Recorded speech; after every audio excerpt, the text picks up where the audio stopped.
امریکہ میں پاکستانی سفیر اعزاز چودھری کا کہنا ہے کہ امریکہ سے تعلقات میں اتار چڑھاؤ آتے رہتے ہیں، جبکہ پاکستان سے زیادہ افغانستان میں امن کا کوئی خواہش مند نہیں ہے۔ واشنگٹن ڈی سی میں 31ویں سالانہ پاکستانی فیسٹیول میں پاکستانیوں کے بڑے اجتماع سے خطاب کرتے ہوئے پاکستانی سفیر اعزاز چودھری کا کہنا تھا کہ ہمیں بطور قوم 70 سالہ کامیابیوں پر فخر ہے۔ پاکستان اقوام عالم میں مضبوط، قابل فخر اور خود مختار ملک کے طور پر کھڑا ہے۔ اقتصادی اور سلامتی کے چیلنجز سے مؤثر طریقے سے نمٹنا ہے۔ ان کا کہنا تھا کہ پاکستان اقتصادی اور معاشی طور پر تیزی سے ترقی کر رہا ہے۔ یقین ہے قائد اعظم کے ویژن کے مطابق قابل فخر پاکستان بنانے میں کامیاب ہو جائیں گے۔ اعزاز چودھری نے کہا کہ پاکستان نے دہشت گردی کے خلاف جنگ میں کامیابیاں حاصل کی۔ دنیا بھر کے سرمایہ کاروں کا پاکستان پر اعتماد بحال ہوا۔ ملک سماجی اقتصادی ترقی کی زبردست صلاحیت رکھتا ہے، جبکہ پاک چین اقتصادی راہداری کے منصوبے تیزی سے مکمل کیے جا رہے ہیں۔ انہوں نے مزید کہا کہ امریکہ سے تعلقات میں اتار چڑھاؤ آتے رہتے ہیں، جبکہ پاکستان سے زیادہ افغانستان میں امن کا کوئی خواہش مند نہیں۔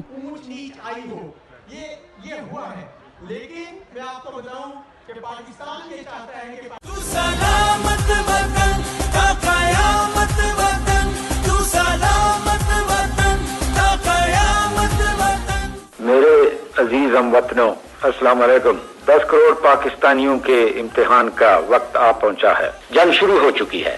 دشمن کو فنا کرنے کے لیے ہمارے بہادر فوجیوں کی پیش قدمی جاری ہے۔ ہندوستانی حکمران شاید ابھی نہیں جانتے کہ انہوں نے کس قوم کو للکارا ہے۔ تو سلامت وطن تا قیامت وطن۔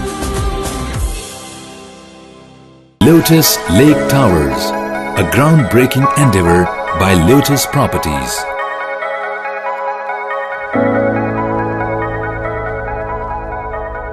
پاکستان میں پہلی مرتبہ حالات حاضرہ کے مختصر مگر جامع پروگرامز، خبروں، تبصروں کے علاوہ دیگر سماجی، تجارتی، ثقافتی، تفریحی، معلوماتی، مذہبی، تعلیمی، صحت اور بچوں کے پروگرامز صرف TNN TV پر۔